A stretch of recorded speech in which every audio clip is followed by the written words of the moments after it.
Most people don't struggle with talent, they struggle with focus. We live in a world where our attention is constantly being pulled out. Notifications, apps, scrolling, all these things always try to get our attention. And guess what? They always do. And to work on something really meaningful, all you need is deep work. So what is this deep work and how does it actually work? So that's all I'm going to explain you in this video.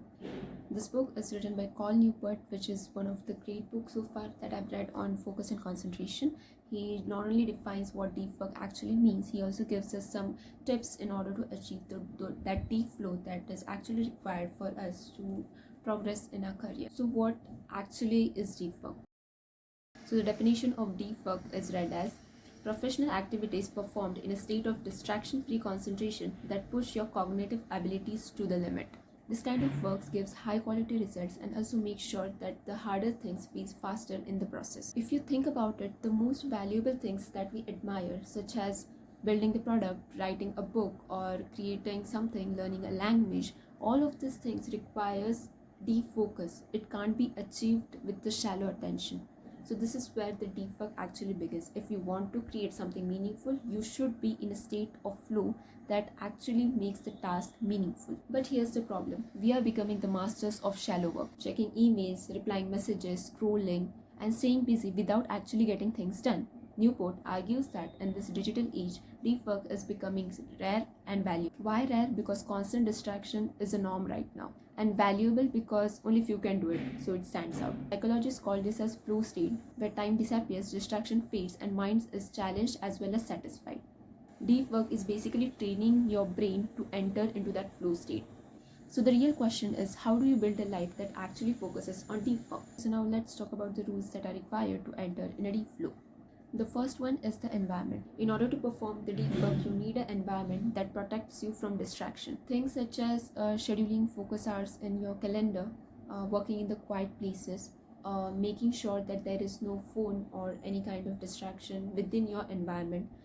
This protects you from getting distracted, and even it just helps you to get into that flow state. So in order to enter that flow state, you first need to have a clear environment around you. Newport also talks about rituals. So it's just a kind of ritual, like choosing a certain desk, choosing a certain time, or even getting a cup of coffee, which signals your mind, okay, we are entering into the depth right now. So this triggers your mind into considering that okay, now it's the time to go into the flow. Just like athletes warm their bodies, deep work warms your mind. Rule number 2, embrace boredom. This rule sounds strange at first, but it's really important. We have trained our brain to avoid boredom at all costs. Even when we get a little bit, even if a 2 second of boredom, we immediately reach out to our phone, we start to scroll reels, or we start looking for distraction. The problem here is, if your brain never sits with boredom, it loses its ability to stay focused. Newport suggests some small activities like working without music sometimes, going on a walk while just having your thoughts and not constantly engaging with some distractions, focusing on one task, like even if you're cooking, sometimes just stop listening to music and just be in the process of working. Trying no simulation work, practicing focus on one thing without switching anything. The goal here is to increase the brain's tolerance with doing only a certain task. The third rule is quit social media. Now I know this is the hardest task. This rule is an anti-technology. The point here is, don't use it by default, use it by design. Most of us use social media because it's just here, but the point mentioned here is, does this tools actually affect your work, time, and attention? If the answer is yes, just reduce it or remove it. That's the only solution. For example, check the platform once a day instead of once an hour. Remove the apps from your phone and keep the browser extensions for it. Or just simply delete it for some days, install it, and then again remove it. And even if this is not in your control, one thing you can do is just once in a day, just install it, see the updates, and then remove it. And you can just install it the other day. So these are some of the methods that you can use if the scrolling is not in your control. It's about taking back the control of the attention, not removing or distracting yourself. Rule number 4 is drain your shallows. Shallow work is everything that keeps you busy without pushing your mind. For example, emails, status updates, meetings, small tasks, schedules, scrolling, checking in, mindless clicking. Shallow work isn't useless, but it shouldn't dominate your day. Newport suggests time blocking your entire day, batching your emails at the fixed times, like once in a day. You can just open up once in the morning and just see all your emails and reply to it all at once, and not again and again scrolling through emails. Moreover, with LinkedIn or any other social media, just use it once in a day, just see the updates and then again gone.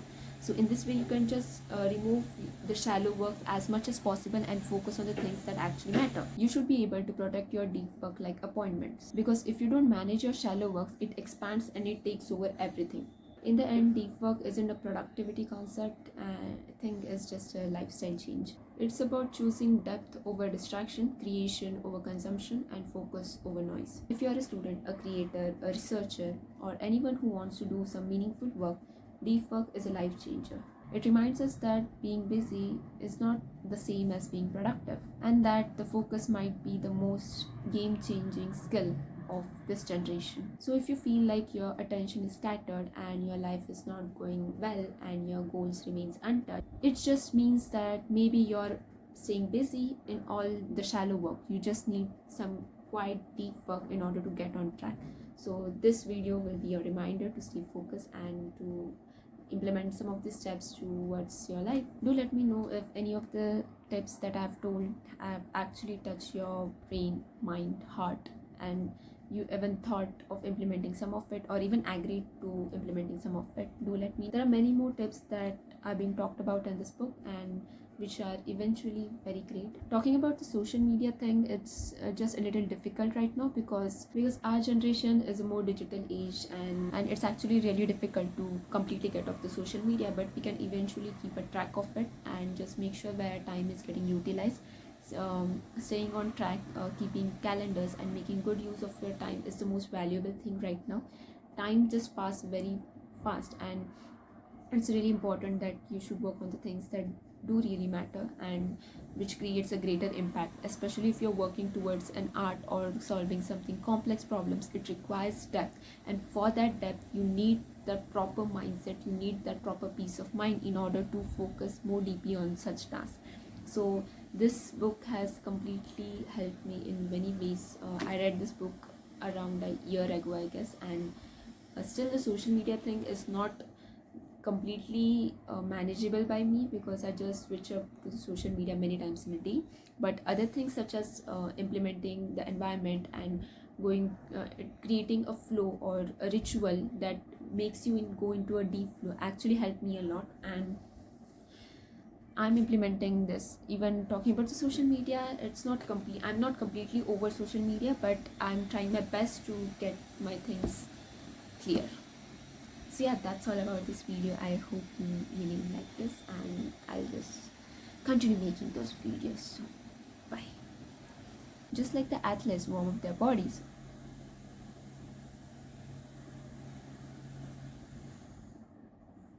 you should be able to protect your deep